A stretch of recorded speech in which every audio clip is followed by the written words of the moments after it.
What's going on, everybody? Dylan aka Druxxiee here. We are playing some Paladins. Super excited for this game. If you guys want to participate in this closed beta, I recommend you head to paladins.com, follow all the sign up details and whatnot, and hopefully you guys will be able to get involved. You can also pay $20 to get straight into the beta. I was fortunate enough to get a key, so be sure to bring you guys some fantastic content. I may have a couple of keys spare, so make sure you like, comment and subscribe, and let me know why you feel like you should participate in the beta. Those of you who are playing currently or interested in playing the game, make sure you leave me a comment with your names or your usernames so I can add you in game and hopefully we can play a few games together. Just note that I'll only be playing personal games with subscribers. So I'm basically just going to play some tutorial here at the moment. I guess just take you guys through the game and give you guys a better understanding on like the mechanics and the objectives and stuff. So it's just a practice mode, but hey, we can still have fun in this game mode, right?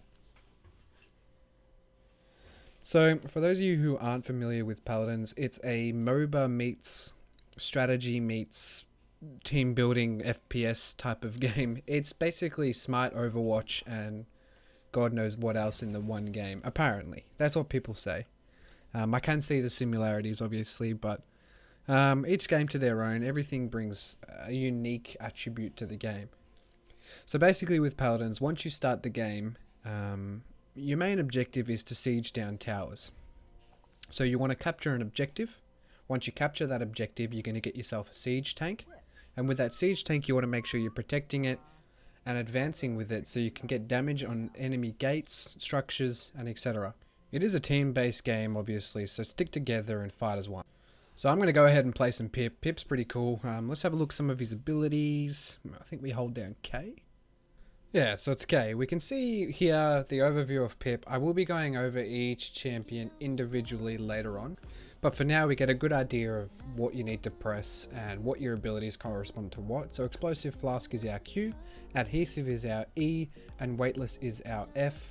And you can obviously see the description on the damage that they do, the special ability that it has, or the slowing / CC effect that it might have. So we basically start off in a little room here and the capture point starts in 20 seconds. So you can see I've got a new card available. When you enter the game, pressing U, and every time you level pressing U will give you a selection of 3 cards.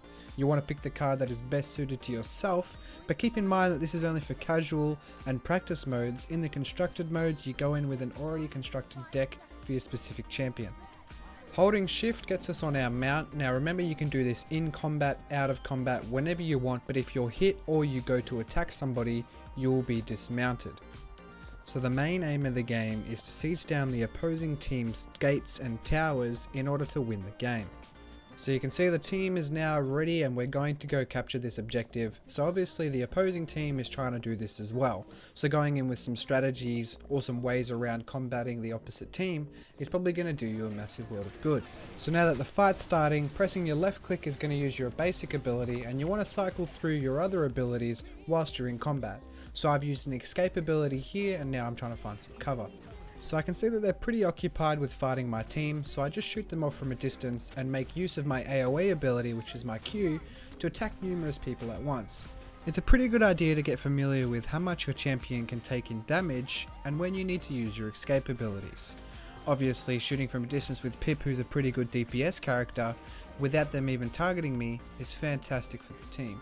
So you can see now that we're taking the objective here, and once you're capturing it, you can see it starts ticking up the top, and it's basically the first person to get to the center part with that picture that looks like a turret, and once it spawns, we need to protect it, take it on its siege, and try and get some damage on the towers. Keep in mind this is a team-based game, so sticking together while you're sieging is very important. You want to try and keep the turret alive for as long as possible, and obviously defend it from the opposing team. You can see that I've leveled up again and I get another card.